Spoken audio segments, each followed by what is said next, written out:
Sivaya Nama Tiruchitrambalam. Welcome back to our discussion on Sokkanatha Venba, verse number 12. எப்போது மும்மலம் விட்டு ஏறுவேன், பூரணமாய் எப்போது உன் இன்ப சுகத்து எய்துவேன், எப்போதும் நித்யா சுத்தா நிராமயா சொல் தவறா Sathya சொக்கநாதா. Today's verse is a beautiful verse, but we have to understand it in a different manner. Let's look at word by word and then we will see how we have to look at this entire verse in an entirety. Eppodhum nitya, permanent. When you talk about Lord Shiva, he's the only one who's going to be permanent in this world. Everything else is going to go through a destruction. Lord Shiva is the only one who doesn't have any expiry date of manufacture, date of expiry, nothing is there. Date of death, date of birth, nothing is there. He doesn't have any kind of, basically when we talk about it, permanent. So permanent, beyond the boundaries of permanent is what Lord Shiva is all about. Then Sutta. Sutta is a person who's going to be in the purest form. When we talk about purity, it is always Lord Shiva, because nothing which is impure can get near to him. So he is the one who is going to be Sutta, the purest one. Niramaya, someone who is not going to be bound or entangled with any of the distractions that we see in this world. We call them as the entanglement. We call it as Arnavam, Kanmam and Maya. Nothing is going to get near to Lord Shiva, so he is far beyond these attacks. Like what we are. If you look at it, we get attracted towards everything around us. It could be Maya, it could be karma, it could be because of our Arnava, whatever it is, we just get attracted. But Lord Shiva is beyond that. He can't. None of these dirts or entanglement can even imagine crossing the lines with Lord Shiva. Sol tavara satya, someone, once he promises, be what may, he will keep it up with the words. He is the one, man of words that we call it today. He is the one. Sol tavara satya. Whenever he says something, that itself is a promise. That itself is something he's swearing on, which will never be broken. We all know this by Nambi Arurar's life history.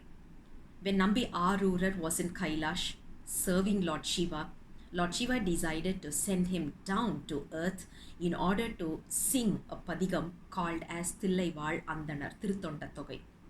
So what Lord Shiva did was, he cornered Nambi Arurar. Back then he was called as Sundarar. He cornered Sundarar and he said, it's time for you to go down to earth and you need to perform your duties over there. When Sundarar heard this, he was totally shattered. Who on earth would want to leave Lord Shiva's lotus feet and come down, right? But what he did was, he was quite smart.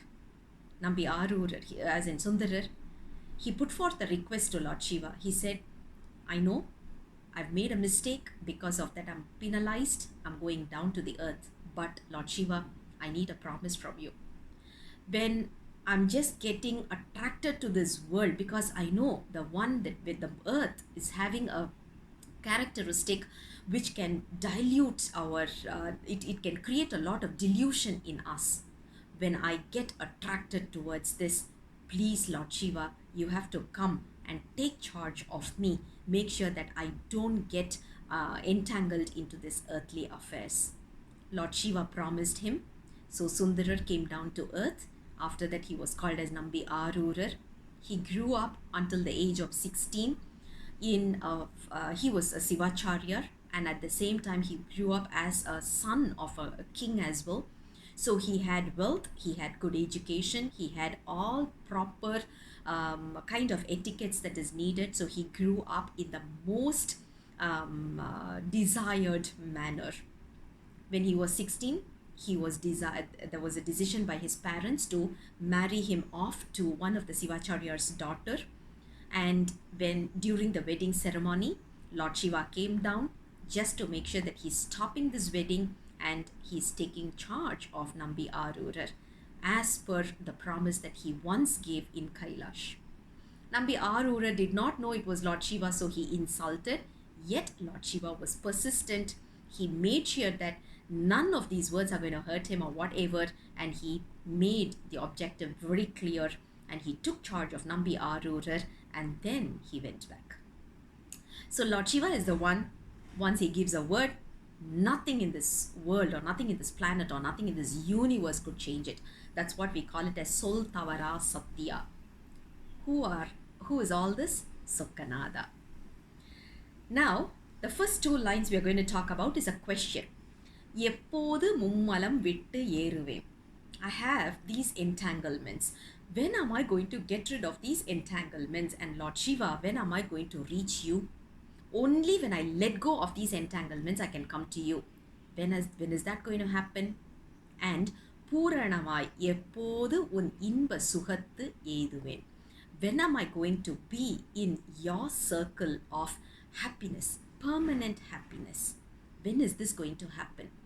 These are the two questions. Now, how we should read this padikam is very simple. This verse is very simple. Sutta, which is purest form. O Shiva, who is in the purest form, when am I going to get onto the state like you? Get rid of all my entanglements, and when am I going to be in a purest form as well? Same base, Niramaya eppodhu mummalam vittu yeruven. O Shiva, who's not going to be entangled with any of these impurities, when am I going to get rid of my impurities, and when am I going to reach your lotus feet? And the next line we are going to talk about is Nitya, which is permanent. Oh Lord Shiva, who is the one of the permanent person, when are you going to give me the permanent happiness in this world? And that attributes to Sokkanatha. That's what verse number 12 is all about. It has to be read in this manner. Sutta, eppodhu mummalam vittu yeruven. Niramaya, eppodhu mummalam vittu yeruven. Nitya, பூரணமாய் எப்போது உன் இன்ப சுகத்து எய்துவேன். சொல் தவறா சத்தியா, பூரணமாய் எப்போது உன் இன்ப சுகத்து எய்துவேன். Sokkanatha. Once we add certain words up and down, as in if we change the order and rephrase it, the meaning of this particular verse is so vivid, we don't even need to have a dictionary to understand this. That concludes verse number 12. I'll come back again with the next verse very soon. Until then, Sivaya Nama Tiruchitrambalam.